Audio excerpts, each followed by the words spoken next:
कितने आदमी तेरे कलिया का सरदार दो थे कहा हमारे कितने आदमी थे 200।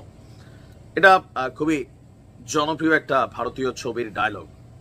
দেখেন এই মুহূর্তে আমরা যদি অকৃত্রিম ভাবে সত্যি কথা বলি, সেটা হচ্ছে ভারত পাকিস্তানের চেয়ে সব দিক থেকে অর্থনীতি, সমরনীতি, যুদ্ধাস্ত্র সবকিছুতে অনেক গুণ দূরে আগানো, শুধুমাত্র পারমাণবিক মেশিনারিজটা ছাড়া। জনসংখ্যা প্রায় 7 গুণ, এটা বাস্তবতা।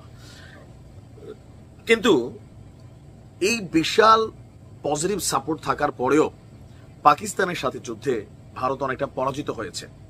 কারণ আপনার পাকিস্তানের পক্ষ থেকে যুদ্ধবিরতির জন্য বলা হয়নি, বলা হয়েছে ভারতের পক্ষ থেকে, আর এটার সাক্ষী আমেরিকা। তো এই যে ইজ্জতটা চলে গেল জনগণের সামনে মোদী সরকারের, কড়া কড়া ভাষা, তারপরে যে রাজনাথ সিং প্রতিরক্ষা মন্ত্রীর ধুমধাম অ্যাক্টিভিটিস, এই সকল কিছুর পরে ফাইনালি ভারতের জনগণ মনে করতেছে ভারত হেরে গেছে। আবার পাকিস্তানের উল্লাস করতেছে, কারণ দুই দেশে, এক দেশের আরেক দেশের নিউজ শুনে। তো এই পরিস্থিতিতে যে যুদ্ধবিরতি চুক্তি আছে সেইটাকে ভেঙে নিজেদের মান সম্মান, ইজ্জত বাঁচানোর জন্য ভারত আরেক দফা পাকিস্তানে হামলা করতে পারে। আর এই বক্তব্য কে দিচ্ছেন? পাকিস্তানের প্রতিরক্ষা মন্ত্রী খাজা আসিফ। তিনি বলছেন যে ভারত যে কোনো সময় আবারও হামলা চালাবে। পাকিস্তানি গণমাধ্যম জিও নিউজকে দেওয়া এক সাক্ষাৎকারে তার বক্তব্য হচ্ছে যে বর্তমানে ভারতের প্রধানমন্ত্রী নরেন্দ্র মোদী রাজনৈতিকভাবে কোণঠাসা। পাকিস্তানের কে বলতেছে? প্রতিরক্ষা মন্ত্রী। তার সরকারের অবস্থা কি? তাও কিন্তু কোণঠাসা, মানে এক গুসারে বলে চিত্তুই আসো। নরেন্দ্র মোদী তার রাজনৈতিক মূলধন হারিয়েছেন। চাপ এবং জনপ্রিয়তা হ্রাসের কারণে তিনি হঠাৎ করেই উন্মাদ সিদ্ধান্ত নিতে পারেন। যদি মোদী হতাশা থেকে কোনো ধরনের বেপরোয়া পদক্ষেপ নেয়, তবে সেক্ষেত্রে পাকিস্তান তার দৃঢ় জবাব দেবে, এবং শুধু তাই নয়, বৈশ্বিক চাপও ভারতকে সহ্য করতে হবে।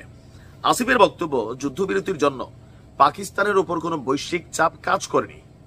যুক্তরাষ্ট্র এবং অন্যান্য মিত্র রাষ্ট্র এই প্রস্তাব দিয়েছে, সমর্থন করেছে, এ কারণেই আমরা যুদ্ধবিরতিতে রাজি হয়েছি।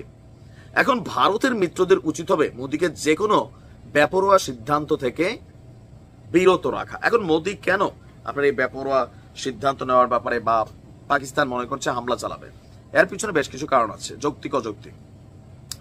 যৌক্তিক হচ্ছে যে এই ঘটনাগুলোর পরও পাকিস্তানের ভারত নিয়ন্ত্রিত জম্মু কাশ্মীরে আজকে বন্দুকযুদ্ধ হয়েছে, 10 জন নিহত হয়েছে, এবং ভারতের আকাশ সীমায় ভারতের দাবি যে পাকিস্তান মাঝে মাঝে ড্রোন ছাড়তেছে, বিভিন্ন ধরনের অ্যাক্টিভিটিস দেখা যাচ্ছে, যেগুলোকে নিয়ে তারা সতর্ক করেছে।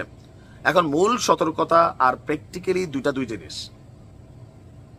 সীমান্তে দুই দেশে কিন্তু সতর্ক অবস্থানে আছে, এবং কি দুই দেশে তাদের সেনাবাহিনী, তাদের আকাশ প্রতিরক্ষা সিস্টেম এগুলা প্রস্তুত করছে।